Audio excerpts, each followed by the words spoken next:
বন্ধুরা, আজ আমি শ্রী শ্রী রামকৃষ্ণ কথামৃতে পরবর্তী অংশ পাঠ করছি।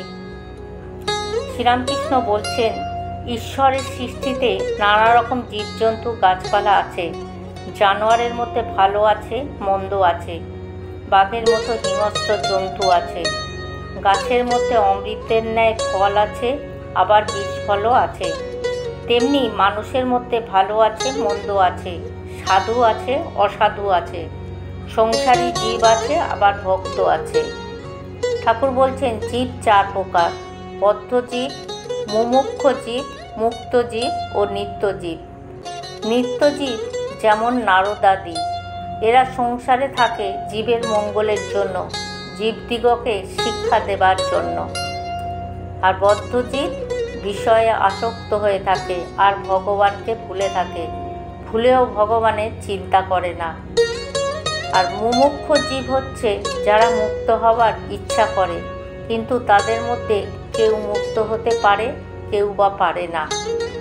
আর মুক্ত জীব যারা সংসারে কামিনী কাঞ্চনে আবদ্ধ হয়, যেমন সাধু মহাত্মারা, যাদের মনে বিষয় বুদ্ধি নাই আর যারা সর্বদা হরিপাদপদে চিন্তা করে। যেমন জাল ফেলা হয়েছে পুকুরে, দু চারটে মাছ এমন শেয়ানা যে কখনো জালে পড়ে না, এরা নিত্য জীবের উপমা। কিন্তু অনেক মাছই জালে পড়ে, এদের মধ্যে কতগুলো পালাবার চেষ্টা করে, এরা মুমুক্ষু জীবের উপমা। কিন্তু সব মাছ পালাতে পারে না, দু চারটে ধপাং ধপাং করে জাল থেকে পালিয়ে যায়। তখন জেলেরা বলে, ওই একটা মস্ত মাছ পালিয়ে গেল। কিন্তু যারা জালে পড়েছে অধিকাংশই পালাতে পারে না, আর পালাবার চেষ্টাও করে না, বরং জাল মুখে করে পুকুরের পাঁকের ভিতরে গিয়ে চুপ করে মুখ গুজরে শুয়ে থাকে। মনে করে আর কোনো ভয় নাই, আমরা বেশ আছি। কিন্তু জানে না যে জেলে হরহর করে টেনে আড়াই তুলবে। এরাই বদ্ধজীবের উপমা। বদ্ধজীবেরা সংসারে কামিনী কাঞ্চনে বদ্ধ হয়েছে, হাত পা বাঁধা।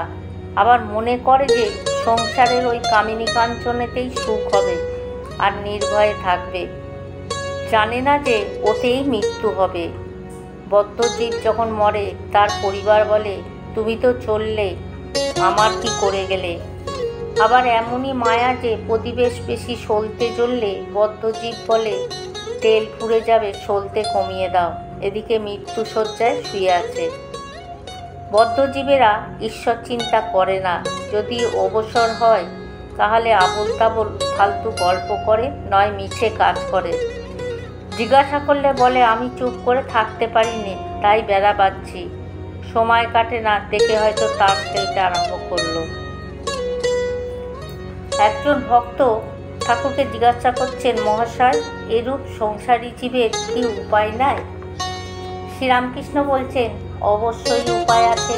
মাঝে মাঝে সাধুসঙ্গ, মাঝে মাঝে নির্জনে ঈশ্বর চিন্তা করতে হয়, আর বিচার করতে হয়, তার কাছে প্রার্থনা করতে হয়, আমাকে ভক্তি বিশ্বাস দাও। বিশ্বাস হয়ে গেলেই হলো, বিশ্বাসের চেয়ে আর জিনিস নাই। ঠাকুর বলছেন কেদারের প্রতি, বিশ্বাসের কত জোর তা তো শুনেছ, পুরাণে আছে। রামচন্দ্র, যিনি সাক্ষাৎ পূর্ণব্রহ্ম নারায়ণ, তার লঙ্কায় যেতে সেতু বাঁধতে হলো। কিন্তু হনুমান রাম নামে বিশ্বাস করে লাফ দিয়ে সমুদ্রের পাড়ে গিয়ে পড়ল, তার সেতুর দরকার নাই। বিভীষণ একটি পাতায় রাম নাম লিখে ওই পাতাটি একটি লোকের কাপড়ের খোঁটে বেঁধে দিয়েছিল। সে লোকটি সমুদ্রের পাড়ে যাবে। বিভীষণ তাকে বলল, তোমার ভয় নাই, তুমি বিশ্বাস করে জলের উপর দিয়ে চলে যাও। কিন্তু দেখো, যেই অবিশ্বাস করবে অমনি জলে ডুবে যাবে। লোকটি বেশ সমুদ্রের উপর দিয়ে চলে যাচ্ছিল। এমন সময় তার ভারী ইচ্ছা হলো, কাপড়ের খোঁটে কি বাঁধা আছে একবার দেখি।